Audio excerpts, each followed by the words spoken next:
شما بلوچه برای شما ما فقط بالا تمام برای هیچ کنه زیاد گوش کنید برای هیچ کنه جانم خانتون بچه نیست؟ یکم کس خدا برای شما خالی پلنگی خدا خیز چه حکی ما میاو میاو مرا کنی خونه جانم با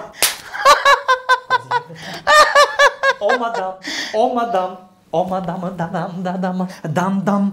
دم جانم بالا کنی بالا جان کی باشد؟ دایی پیک یه روز یک دقیقه جانم یک دقیقه آزیما میبیام جانم السلام علیکم من کارگری برق خانه چیلمی خانه چیل؟ خانه شما 137 سومون 20 درهم زدگی 137 سوم خوز یک دقیقه مانا 200 سومون باقی در کار نیست خب رحمت کیتنسه در کار نیست خب نغز منید خب جانم پولی برق پولی سویت جانم پلنگی تو آمد شیری تو آمد اینش باکی یک دقیقه جانم حاضر میبیام یک دقیقه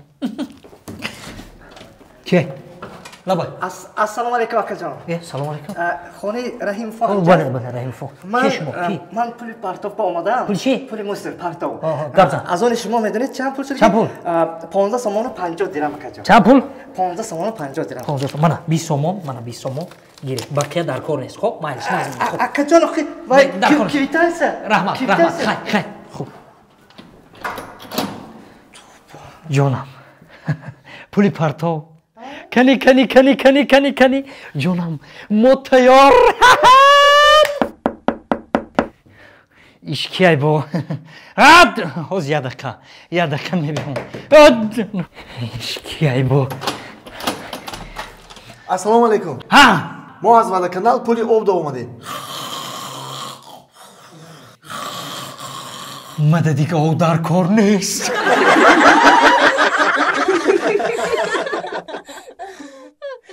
اگر شما با تمام گوشه و کنار دنیا با مثل ما سفر کرده خواهید با واتساپ اویکس شاهنازه زنگ بزنید بلیط های ارزان و باوری نو هست اوکا شما نامبرگیری رفتید می؟ بله نوبت ما یکا ولی نرسیدیم 1 کیلومتر دیگه هم میدونم برای همون گفتم که نوبت ما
ایجادا 2.5 سانتیمتر شکاتور میره کلامه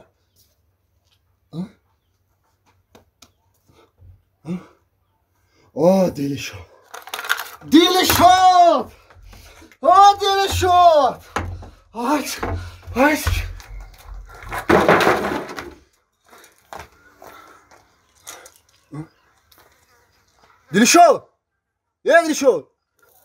کشتو اینجا بیا ما آز میرم مال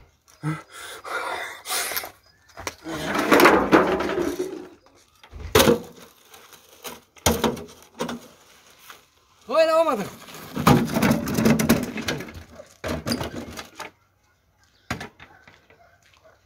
اکه استو چی میگفته باشه لپاک استو یه گوش برا تو مرا بیزار کردی میفهمی چی دا همین وظیفه تو دستورویکا چیه وظیفه ما پاسوب نکم آخی این کمپو میارو پاسوب نکه که پاسوب نی؟ پاسوب نی که باشی قلم در بیخ گوشت چی میکوه این قلم باید در بیخ گوشت اوستا باشه فهمیدی؟ وا مبخشه اکه اوستا ما پاسوب نکم گفته با در بیخ گوشم لپوت کمانم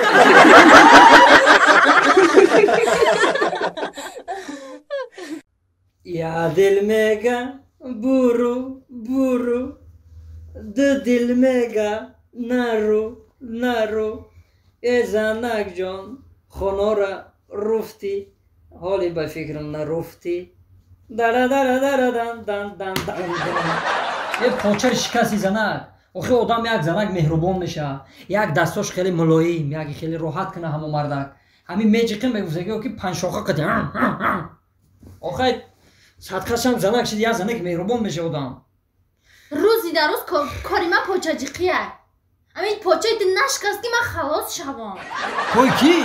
پای ما؟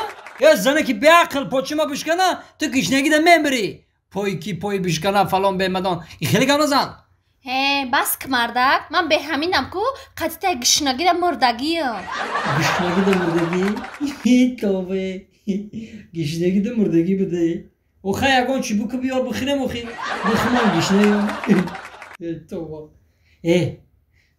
گوش کده زنک تو چی ایم منولی؟ چی ایم منولی؟ در همه قصه چند سال شد زندگی مانا؟ 24 سال شد زندگی مانا مرده اینا دیدی 24 سال شد من قطعه زندگی دارم توقت کردم باید ما یک مدال یا عنوان ایتیان مودا که ما قطعه توقت کردم اوخی با اکه با نوید میکنه ما نوید میکنه ایت شکر که ما قطعه زندگی دارم فهمیدی؟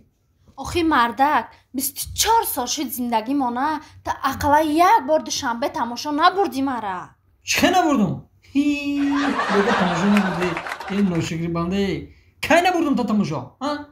و یا 3 سال پیش ای بالای چولوی انگور غلطیدی زمین دزدی و گردنش شکست یعنی ما بردیم کو هم زور کردی بار کردیم یک تنگین دا گرفته بردیم تا کو خراب بالا او وقت گردنم کجلا بود خوشنو ندیدم که گردن تو راست میشه که باید خیلی در پیش تنگیش نوران تو بینی گردن تو دیده بود ندیدم و خوش نداشتم مزم نبود وای اکر ناز کده استای با مرا که چیکار بخواه بودی گشنگی ده مردم گفتی کنم مرا گوش که مردک ترا گوش کنم این هر دی گوشی لخم در اختیارت که بگو چیز میگی اون بچه تا نصیحت کنی نمیشوه چو کده بچه ما در قچاقش 2 روز تا سهر میگرده یه؟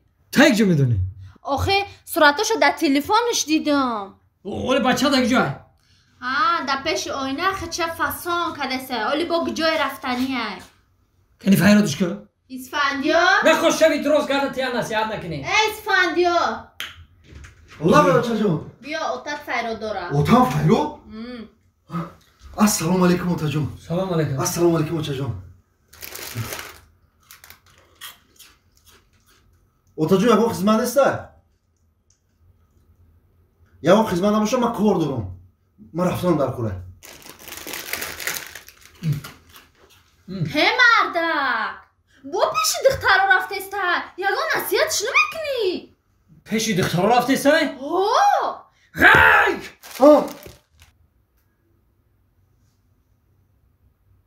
مرام خطید نمیبری